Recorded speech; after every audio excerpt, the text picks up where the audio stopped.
स्वागत है आपका। मैं हूं मनीषा गुप्ता और हमारे साथ एक्सक्लूसिव बातचीत के लिए मौजूद हैं सीएनबीसी आवास पर coal secretary Amritlal Meena. Mister Meena, बहुत शुक्रिया आज सीएनबीसी आवास के लिए समय निकालने के लिए। और कोल के भावों में अच्छी खासी उठापटक तो देखने को मिली ही है, लेकिन कोल उत्पादन के तौर पर भारत ने अपनी एक बहुत स्ट्रांग जगह भी बनाई है। काफी सारी रिपोर्ट्स आती रहती हैं, लेकिन लेटेस्ट नंबर्स आपसे ही जानना चाहेंगे कि किस तरह की कोल प्रोडक्शन फिलहाल है, कैसा सरप्लस आप देखते हैं, और जो आपूर्ति है या जो ग्रेड्स भारत के पास नहीं है उनका किस तरह का इंपोर्ट्स हमने यहां पर इंडियन मार्केट्स में होता हुआ देखा है। पिछले वर्ष लगभग 14% ग्रोथ थी और इस बार लगभग 11% की ग्रोथ है। हमने इस साल का कोयले के उत्पादन का लक्ष्य 1012 मिलियन टन का रखा है, जिसमें कोल इंडिया लिमिटेड का लक्ष्य 780 मिलियन टन है। अब तक का जो प्रोपोर्शनेट टारगेट था उसके तहत प्रोडक्शन हो रहा है। कोल इंडिया लिमिटेड का प्रोपोर्शनेट टारगेट के विरुद्ध अचीवमेंट 100% है और आगे की भी हमारी अच्छी योजना है जिसके तहत प्रोडक्शन एज पर टारगेट हो जाएगा। सिंगरेनी और प्राइवेट सेक्टर के द्वारा भी अपना टारगेट के मुताबिक प्रोडक्शन किया जा रहा है। सो देश में लक्ष्य के अनुरूप कोयले का प्रोडक्शन हो रहा है, ऑफटेक हो रहा है और सभी सेक्टर्स को, पावर सेक्टर एवं नॉन रेगुलेटेड सेक्टर को कोयले की समुचित उपलब्धता सुनिश्चित कराई जा रही है। इसमें मैं ये बताना चाहता हूं कि कुछ एक ग्रेड का कोल ऐसा है जो अपने देश में प्रोड्यूस नहीं होता है, जिसका इंपोर्ट करना पड़ता है। पिछले 5 वर्षों में टोटल कंज्यूमशन में जो इंपोर्टेड कोल का हिस्सा है वो 26% से घट करके अभी 21% हुआ है। मीनिंग देयर बाई कि हमारा प्रोडक्शन बढ़ रहा है, कोकिंग कोल का भी प्रोडक्शन बढ़ रहा है। फलस्वरूप जो इंपोर्टेड कोल का शेयर था टोटल कंज्यूमशन में, उसमें कमी हो रही है। जी मिस्टर मीणा, साथ ही अगर कोल के भावों की भी अगर बात की जाए तो ग्लोबल मार्केट्स में हमने एक मुनाफा वसूली जरूर आते हुए देखी है। अगर पिछले साल के कंपैरिजन में इसको देखा जाए, हम जानते हैं कि 80-85% जो कोल है वो इलेक्ट्रिसिटी यानी कि पावर बनाने के काम में यहाँ पर यूज किया जाता है। लेकिन ई ऑक्शंस की अगर बात की जाए, प्राइसेस की अगर बात की जाए और जो डेडिकेटेड यहाँ पर कोल यूसेज है वेरियस इंडस्ट्रीज में, उसकी स्टैंडिंग एज ऑफ नाउ कैसी है? देखिए, हमारे देश का जो कोयला उत्पन्न होता है उसका लगभग 80 से 85% कोयला बिजली के उत्पादन में जाता है, जो नोटिफाइड प्राइस पर जाता है, और लगभग 15 से 20% कोयला है जो ई ऑक्शन में जाता है। ई ऑक्शन मार्केट की जो भाव है उस पर चलता है। जनवरी महीने में ई ऑक्शन में जो प्रीमियम आता था वो लगभग 180 से 200% आ रहा था 2023 जनवरी में। जुलाई में ये घट करके लगभग 60% के आसपास हो गया है। इससे ये विदित है कि कोयले की जनरल अवेलेबिलिटी बढ़ी है। इंटरनेशनल प्राइसेज में जो गिरावट आई है उसका प्रभाव यहाँ भी नजर आ रहा है। आने वाले समय में अब चूंकि मानसून रिट्रीट हो रहा है तो कोयले की उपलब्धता और बढ़ेगी। तो हमारा ये अनुमान है कि जो ऑक्शन प्राइस है उसमें और भी कमी आएगी और सभी सेक्टर्स, इकोनॉमी के सभी सेक्टर्स को हम समुचित अवेलेबिलिटी सुनिश्चित कराएंगे। जी, एक और बड़ी पहल और बेहतरीन नंबर्स जो हमने आते हुए देखे हैं वो कमर्शियल कोल माइन ऑक्शन के लिहाज से हैं। पिछले 3 साल में यहाँ पर क्या आपने चुनौतियां आते हुए देखी हैं या किस तरह के प्लस पॉइंट्स यहाँ पर बनते हुए नजर आए हैं, अगर वो स्टेटस हमारे साथ शेयर कर सकें। और दूसरा, जो प्राइवेट सेक्टर है उसका कितना इंक्लूजन फिलहाल हमने कोल सेक्टर में आता हुआ देखा है? देखिए, देश में पिछले 3 वर्षों में जब से कमर्शियल कोल माइन का ऑक्शन शुरू किया गया है तब से कुल 92 माइंस का सक्सेसफुल ऑक्शन हुआ है और ये माइन डेवलपमेंट के डिफरेंट स्टेजेस में है। कुछ माइंस में प्रोडक्शन शुरू भी हो गया है, कुछ में इस साल में शुरू होने वाला है और आगे विभिन्न माइंस का डिफरेंट ईयर्स में प्रोडक्शन शेड्यूल है, क्योंकि माइन को शुरू करने से पहले डिफरेंट क्लियरेंसेज है, लैंड की व्यवस्था है आदि में समय लगता है। हमारा अगला चरण का जो कोल ब्लॉक ऑक्शन है 8वें चरण का, वो अगले 15 दिनों के अंदर हम लोग लॉन्च करने वाले हैं, जिसमें लगभग 50 नई कोल माइंस को ऑफर किया जा रहा है। ये सारी कोल माइंस ऐसी है जिसमें वे सभी फैक्टर्स जिनके कारण कोल माइन ऑक्शन होने में बाधा होती थी उन सबको दूर करने का प्रयास किया गया है। CMPDIL की टीम्स के द्वारा सभी इन माइंस का फिजिकल वेरिफिकेशन करके जहां पर भी सरफेस ऑब्स्ट्रक्शंस पॉसिबल थे in terms of habitation, forest, geographical limitations, उस सबको दूर करके रीवर्क किया है बाउंड्रीज को, एंड आई एम होपफुल कि अभी जो 50 माइंस अगले राउंड में ऑफर की जा रही है, इनमें success rate of auction higher होगी। जी सर, एक और जो बड़ी चीज़ है वो ऑफ कोर्स सस्टेनेबिलिटी को लेकर है, चाहे वो ग्रीन एनर्जी है या एनर्जी ट्रांजिशन है, तो कोल को आप इस सिचुएशन में फिर कैसा बनता हुआ देखते हैं? और हम जानते हैं आपसे पहले भी बातचीत की जा चुकी है, जहां पर हाइड्रोजन प्रोजेक्ट्स की बात की जाए या केमिकल प्रोडक्ट्स की बात की जाए, सभी जगह यहाँ पर कोल को एक महत्वपूर्ण माना गया है। कैसे देखते हैं आप क्लीनर सस्टेनेबल एनर्जी सोर्सेज और कोल की पोजिशनिंग उनको लेकर? देखिए, हमारे देश की ग्रोइंग इकोनॉमी के लिए ऊर्जा सुरक्षा सबसे महत्वपूर्ण है। देश की ऊर्जा आवश्यकता जिन स्रोतों से संभव है, सभी विभाग समन्वित रूप से उसके लिए काम कर रहे हैं। वर्तमान में थर्मल पावर प्लांट्स के माध्यम से एनर्जी अवेलेबिलिटी बड़े पैमाने पर जरूरत है, जैसा आप जानते हो शेयर काफी अधिक है, तो उसके लिए समुचित मात्रा में कोल की उपलब्धता हो, इसके लिए कोल मंत्रालय कोल प्रोडक्शन को बढ़ावा दे रहा है। अनुमान के मुताबिक आने वाले वर्षों में कोल की जरूरत बढ़ेगी और 2030 में लगभग 1.5 बिलियन टन कोयले की आवश्यकता होगी। हम लोग तदनुसार कोयले का उत्पादन बढ़े, कोयले की कोई कमी नहीं हो, उस पर काम कर रहे हैं। साथ ही साथ कोल कंपनीज और अन्य सभी विभाग रिन्यूएबल एनर्जी प्रोडक्शन की कैपेसिटी डेवलप करने के लिए बड़े पैमाने पर काम कर रहे हैं। हमारा कोल मिनिस्ट्री के अंतर जो PSUs है, उनका अपना नेट जीरो प्लान है, जिसमें अगले 3 वर्षों में 5000 मेगावाट की RE कैपेसिटी इंस्टॉल करने पर हम काम कर रहे हैं। साथ ही जिस तरह के कोल ऑल्टरनेटिव यूसेजेस की बात की जाती है, स्पेसिफिकेशंस ऑफ कोल्स यहाँ पर हैं, हाइड्रोजन को यहाँ पर बड़ी तवज्जो दी गई है, डाइवर्सिफाइड यूज यहाँ पर कोल को देख कर किए गए हैं, यहाँ पर किस तरह के प्रोग्रेस बनाई गई है और मिनिस्ट्री का यहाँ से अब क्या रोड मैप है? देखिए, मिनिस्ट्री ऑफ कोल भविष्य में कोल के उपयोग को ध्यान में रखते हुए जैसे जैसे थर्मल यूजेज टेपर डाउन होगा, कोल के अल्टरनेटिव यूजेज का बढ़ावा हो, इसके लिए कोल गैसिफिकेशन को प्रमोट करने के लिए मंत्रालय काम कर रहा है। इसके लिए काफी बड़े पैमाने पर स्टेक होल्डर कंसल्टेशंस हुआ है, पॉलिसी ड्राफ्ट तैयार हो रहा है। आगे इसको कोल गैसिफिकेशन को बढ़ावा देने के लिए काम हम लोग कर रहे हैं, ताकि कोल से वैसे केमिकल्स बन सकें जो अदरवाइज इंपोर्ट हो रहे हैं। इस पर बड़े पैमाने पर प्लानिंग चल रही है।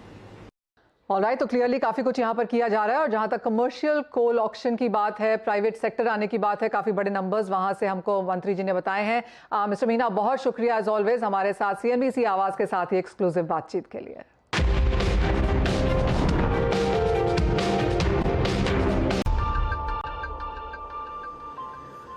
आपका स्वागत है, आप देख रहे हैं CNBC आवाज और हम यहाँ पर हैं टर्मरिक कॉन्फ्रेंस में, जो इस देश में पहली बार की जा रही है। अब तक हम मसालों की कॉन्फ्रेंसेस अटेंड करते रहे, लेकिन आज हमने यहाँ पर टेफ्लाज NCDX की तरफ से एक हल्दी के लिए स्पेशली कॉन्फ्रेंस होते हुए देखी है, जहां पर प्राइसेस में काफी उठापटक है। पहले कुछ चिंता थी क्योंकि बारिश सही नहीं थी, लेकिन अब माना जा रहा है कि बुआई ठीक ठाक है और उसका असर हमने यहाँ पर प्राइसेस में होता हुआ भी देखा है। लेकिन हमारे साथ दो बेहद खास मेहमान जुड़ रहे हैं। अरुण रास्ते जी हैं MD NCDX की तरफ से, और हमारे साथ हैं प्रहलाद बुडकर जी, जो कि सूर्या FPC की तरफ से। आप दोनों का कार्यक्रम में बहुत शुक्रिया। अरुण जी, सबसे पहले क्लियरली मसालों में इस साल हमने काफी अच्छे मूव्स आते हुए देखे हैं, पार्टिसिपेशन भी है और मसाला हॉट स्पाइस इन हेडलाइंस भी यहाँ पर रहा है, चाहे वो मौसम को लेकर था, एक्सपोर्ट नंबर्स थे या फिर प्राइस मूवमेंट के लिहाज से। एज एन एक्सचेंज आपके लिए मसालों के लिहाज से ये कैसा साल रहा? एज एन एक्सचेंज मसालों के हिसाब से हमारे लिए बहुत अच्छा साल रहा है, क्योंकि जैसे आपने कहा कि दो चीज़ें हुई है, मसालों की इनहेरेंट जो प्राइजेस थी वो बढ़ गई हैं, और दूसरा कि बहुत सारे FPCs हमारे साथ जुड़ गए हैं जो मसालों में काम कर रहे हैं, और उनके कारण एक्सचेंज में वॉल्यूम भी बढ़ गया है। हमारी देश में जो स्टोरेज फैसिलिटी है वो भी थोड़ी बढ़ गई है, ENWRs भी चल रही है, तो ओवरऑल इसका इम्पैक्ट ये हुआ है कि एक्सचेंज पे मसालों का as compared to earlier years ज्यादा ट्रेड हो रहा है। तो हमारे लिए काफी अच्छा साल रहा है ये मसालों का। एब्सोल्युटली। अरुण जी, एक्सचेंज काफी हद तक एक रेफरेंस पॉइंट के लिहाज से बढ़ जाते हैं। जो लोग आते हैं, पार्टिसिपेट करते हैं, ट्रेड करते हैं, हेज करते हैं, वो तो एक स्टेक होल्डर्स हैं ही, लेकिन जो नहीं भी यहाँ पर कर रहे होते वो भी इसको एक रेफरेंस प्राइस के तौर पर देखते हैं। फिर चाहे वो इम्पोर्टर्स हैं, मसालों में तो ज्यादातर एक्सपोर्टर्स ही हैं। कैसे देखते हैं आप उस लिहाज से बाजार को एक स्टैंडर्ड प्राइस देने के लिए? देखिए, जैसे हम हमेशा कहते आए हैं कि फ्यूचर्स मार्केट जो है वो दो चीज़ें करता है, प्राइस डिस्कवरी भी करता है और रेफरेंस पॉइंट भी देता है।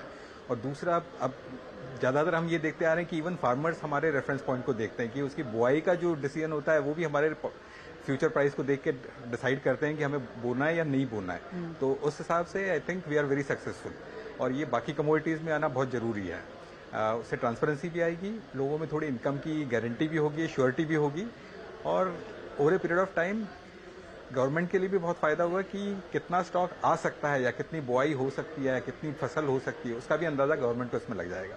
तो ये बढ़ना ही है, it is very positive for the country. Arun ji, रानिंगा एक्सचेंज जहां पर ज्यादातर एग्री का काम होता है, एक इजी जॉब नहीं है, क्योंकि सरकार, मौसम, policies, measures, export, import, inflation की चिंताएं आप सभी को यहां पर देखते हैं। तो आगे जाकर अब एक्सचेंज को लेकर आपको क्या लगता है, क्या नए प्रोडक्ट्स हम देख सकते हैं? मौसम की बात ऑफ कोर्स हमने यहाँ पर की ही है, तो क्या कुछ फिलहाल काम चल रहा है?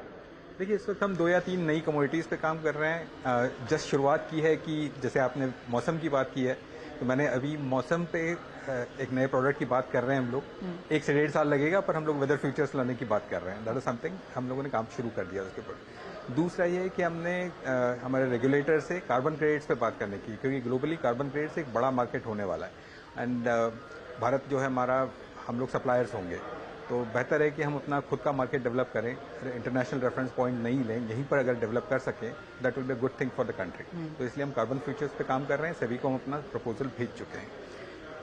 बाकी कुछ कमोडिटीज पे और काम चल रहा है, हो सकता है over a period of next month और सो मैं आपके से आके फिर बात करूंगा। ये ज्यादातर नॉन एसेंशियल कमोडिटीज हैं, क्योंकि एसेंशियल पे तो सरकार की बहुत पैनी नजर है। जी, एसेंशियल पे नजर है, नॉन एसेंशियल पे हम काम कर रहे हैं। हमारा मतलब अब ये रहा है कि जो ब्रेड एंड बटर है उसको बढ़ाया जाए और अदर कमोडिटीज को साथ में लेके आया जाए, तो इसलिए नॉन एसेंशियल कमोडिटीज में बढ़ा रहे हैं।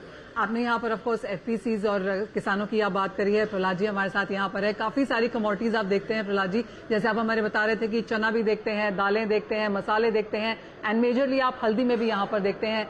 आपसे जानना चाहेंगे, एज एन एफपीसी जब आप काम करते हैं एक्सचेंज के साथ, कितनी सहूलियत वहां पर फिर उससे बनती है एज कंपेयर टू कि एक अकेला किसान काम करता है या एक एफपीसी यहाँ पर हेज करने की कोशिश करता है? अगर आज के डेट में देखा जाए तो एफपीसी का जो प्रमोट करने की वजह यही है कि आज किसान की जो किसानी खेती जो है डिवाइड हो चुकी है। छोटा छोटी खेती है, तो उसको बड़े पैमाने पे कोई टेक्नोलॉजी यूज करना संभव नहीं है। तो इसलिए एफपीसी के माध्यम से वो जुड़ के एक समूह बना के अपनी खेती अच्छी तरह से कर सकता है, और वो अच्छी तरह से करके टेक्नोलॉजी का यूज कर सकता है अपनी खेती में, जिसके वजह से जो खेती में जो अगर नई तकनीक की जो बात करें, नई तकनीक अगर खेती में लाएंगे तो ही आगे जो फ्यूचर आने वाला है जिसमें चेंजेस की जरूरत है तो वो होगा, और किसान को सही दाम मंडी से मिल पाएगा। अगर उसको एक्सेप्ट करने के लिए वहां तक पहुंचने के लिए अगर अकेला किसान जाने की सोचे तो नहीं जा सकता। जैसे आपने कहा कि हम हल्दी में भी काम कर रहे, चना है, तुअर है, मूंग, उड़द, सोया, इसमें भी हमारा काम है। ये क्यों कर रहे हैं? क्योंकि हमारा जो किसान है, हमारा किसान खाली हल्दी नहीं उगाता। एफपीसी जो है ये किसानों का समूह है, उनकी है कंपनी, तो उनका जो भी प्रोड्यूस है वो सब प्रोड्यूस अपने अपने हिसाब से वो जितना हो सके उतना प्रोसेस करके उनकी कैपेसिटी के हिसाब से एक बड़ी बल्क क्वांटिटी में बायर को बेच सके, ज्यादा रेट मिला सके, और किसानों को वो डिविडेंड के रूप में दे सके। हर बार आपको सही प्राइस मिलता है क्या? क्योंकि अगर हल्दी की हम बात कर लें तो भाव कहाँ थे, फिर कहाँ गए, फिर मुनाफा वसूली आई, तो ये जो इतनी भारी उठापटक है, कभी किसानों को लगता है कि अरे मैंने जल्दी बेच दिया, भाव तो कितना ऊपर चला गया? ये इसकी वजह ये हुई कि लगभग 5-6 साल हुए हल्दी के किसानों को सही रेट नहीं मिल रहा था, और इसकी वजह ये हुई कि किसानों ने अपना हल्दी जो है इस साल का क्लाइमेट में भी चेंज हुआ। जब हल्दी निकाल के ड्राई करने का वो पोस्ट हार्वेस्टिंग का जो समय था, उस समय बारिश ने बहुत परेशान किया किसान को, और उसके वजह से उसका माल रेन टच हो गया, यानी डैमेज हो गया, परेशानी बहुत होगी, और रेट जो मिल रहा था उसको, उसकी जो लागत है, लागत भी नहीं निकल रही थी। तो उसके वजह से किसान ने ये सोचा कि भाई ये फायदे वाली चीज नहीं है, तो हम ये हल्दी लगाए ही नहीं। तो फिर हल्दी का जो एरिया घट गया, और जो हल्दी थी वो जो रेट मिल रहा है उस रेट में किसान ने मंडी में बेच दी। तो बेचने वाले डिमांड एंड सप्लाई पे मार्केट चलता है, और मार्केट में ज्यादा हल्दी आई तो इसकी वजह से रेट गिरे, और रेट गिरे तो उसको किसान को सीजन में अच्छा रेट नहीं मिला, और इसका असर ही हुआ जो स्टॉक है, स्टॉक कम हुआ, और जो स्टॉक चला गया वो स्टॉक इसके पास चला गया। दूसरी बात यह कि किसान ने सीड तक नहीं रखा। अभी आज ओवरऑल पूरे इंडिया का हमने सर्वे किया, और इंडिया का सर्वे करने के बाद हमें पता चला कि पूरे इंडिया में 30% से भी ज्यादा इस साल हल्दी की बुआई कम है। और ये प्रॉब्लम निगेटिव किसान हुआ था, और इसी की वजह से अगले साल जो आने वाला क्रॉप है वो कम आएगा। दूसरी बात ये हुई है कि इस साल जो मानसून है 1 महीना लेट हुआ, और इसके वजह से बुआई लेट चली। अब बुआई लेट चलने के बाद जितनी बुआई लेट जाएगी तो उसका उतना ही जो आने वाला क्रॉप है वो कम आएगा, और वो कम आने की वजह से अगले साल उसमें उसका असर होगा, मंडी में हल्दी कम आएगी। दूसरा और एक असर है, तीसरा इम्पैक्ट ये हुआ कि जैसे रेट बढ़ेंगे, जिन्होंने हल्दी छोड़ दी है वो किसान सीड के लिए कच्ची हल्दी लेगा, तो इसके वजह से फिर मंडी में आने वाली जो हल्दी है, जो पक्की हल्दी आती है, तो वो भी हल्दी कम आएगी। और इसकी वजह से हमारा जो रिसर्च है जो एफपीसी के माध्यम से हमने किया है ग्राउंड लेवल पे, तो आने वाले सीजन में पिछले साल के मुकाबले 50% हल्दी मंडी में आएगी, और अगले आने वाला साल किसान पैसे भावों में ऑलरेडी देख लिया है। इस तरह के सिचुएशन में आप कहेंगे एक्सचेंज पे किसानों का आना इवन मोर इम्पोर्टेंट है, आके हेज करना। जरूर, इसमें 2 फायदे होते हैं किसानों को। अगर डायरेक्ट आते हैं तो एक तो उनको जो भाव मिलने वाले हैं उसका अंदाजा लग जाता है फ्यूचर मार्केट के कारण, तो वो होल्ड कर सकते हैं। और अगर होल्ड करते तो डेफिनेटली अगर उन्होंने नहीं बेची होती तो उनको फायदा होगा। तो आज इनको समझ में आ रहा है कि अगर होल्ड कर लेंगे इनको फायदा होगा, तो फ्यूचर मार्केट में देख लेते हैं कि 4 महीने बाद क्या भाव मिलने वाला है, किसान को उसका फायदा होगा। तो दैट इज अवर एडवांटेज कि हम किसानों के साथ काम कर रहे हैं। हम जो किसानों को एडवांटेज होगा तो एक्सचेंज के लिए भी अच्छा है। This is what we are promoting, so that's good for us. Absolutely. Arun ji, Prahlad ji, बहुत शुक्रिया आज यहाँ पर जुड़ने के लिए। एंड ऐसा बहुत रेयर देखने को मिलता है कि हम एक्सचेंज और किसान एक साथ में प्लेटफॉर्म पे बनता हुआ देखते हैं, एंड क्लियरली वो सारी बातें यहाँ पर एक साथ होती हुई। बहुत शुक्रिया आज हमारे साथ CNBC आवाज पर जुड़ने के लिए। फिलहाल इस कार्यक्रम में इतना ही, हमें दीजिए इजाजत। नमस्कार। Thank you.